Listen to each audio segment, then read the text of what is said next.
us what we're gonna fix today.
So this is the stock setup on the Jeep.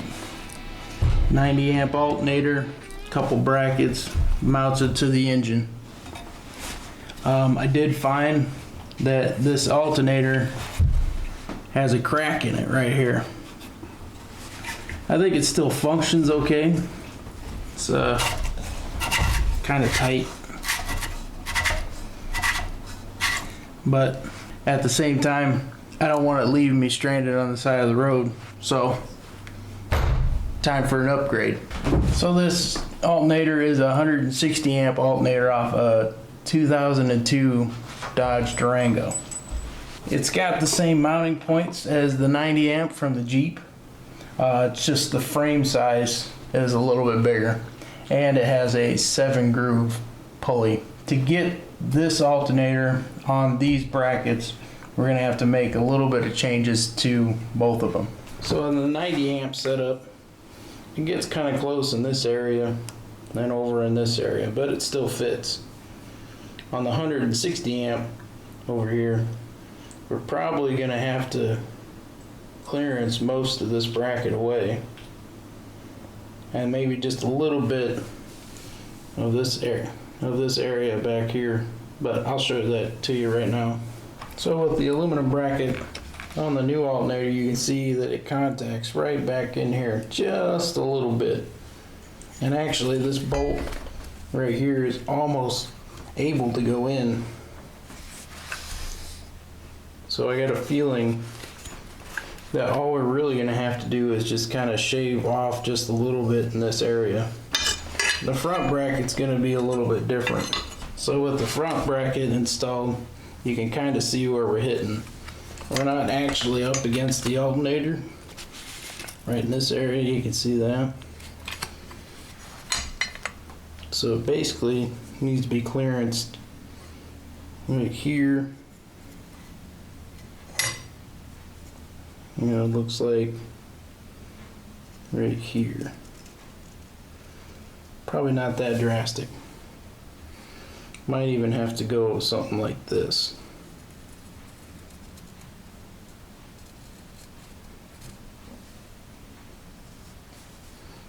So we'll do that.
one thing I want to upgrade while we're in here is some of the positive cabling in here. You can see factory form. This stuff's pretty small. I mean, I would guess that's either 6 or 8 gauge wire there. But you can tell, even in stock form, this wire isn't really big enough.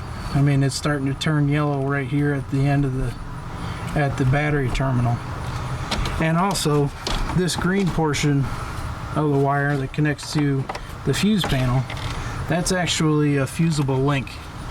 I'm not exactly sure what it's rated to, but my guess it's around 100 amps because our 90 amp alternator. So we have to upgrade this.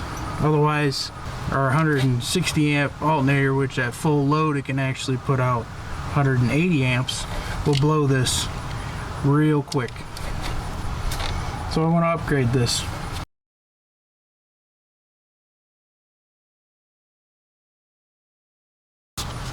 Here we go. Basically, we got to remake one of these. For battery cable upgrade, I bought a set of wires off of Amazon. It's just 10 foot. Went a little bit ridiculous, and this is 2/0 cable. It says right on the side it's Power Flex from Windy Nation. It's for welding and battery cables. So, some good stuff.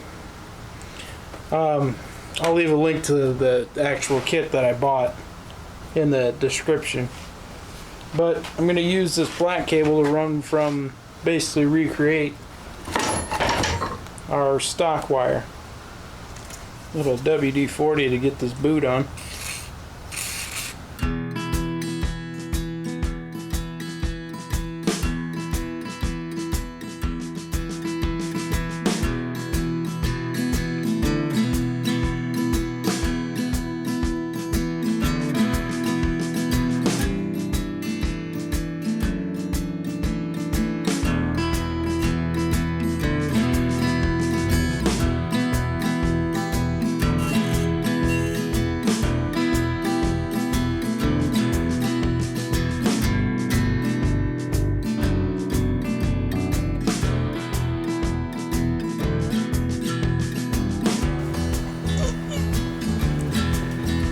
I think that's good enough. This wire comes with 3/8 ends, basically 3/8 hole ends, and it also comes with heat shrink. Now it doesn't have adhesive lining, and it's pretty light duty, so if that would bother you, you might want to pick up some other kind of heat shrink.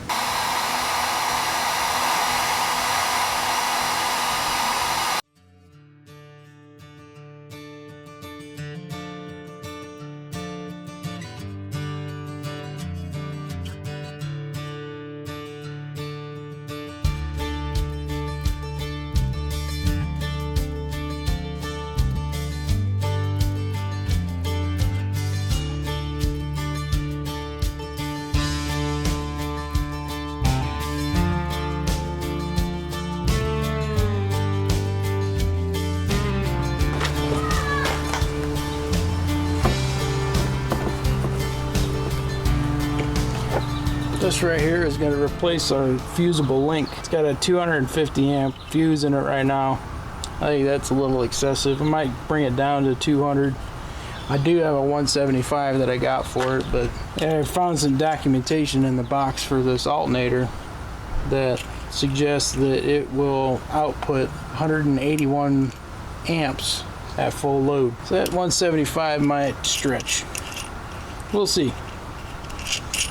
But I need to mount this right here, and then this cable will connect.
So this alternator is from a 2002 Dodge Durango. It's their 160 amp alternator option that they put on some of them. But this is made by TYC. You got the part number there.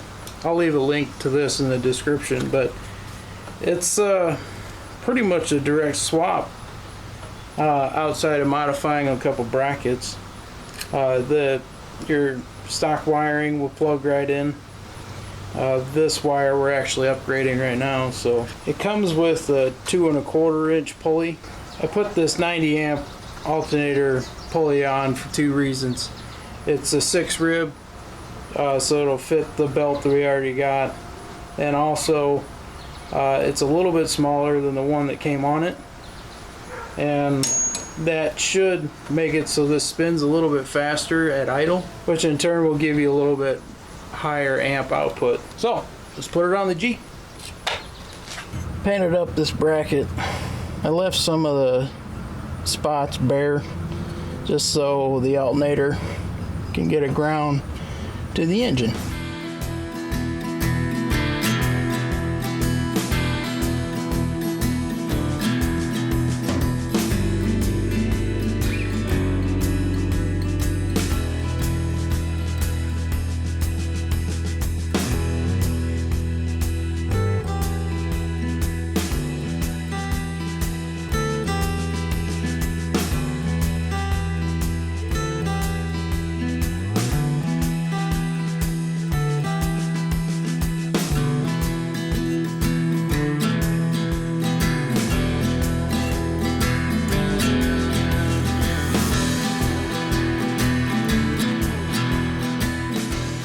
Fired up.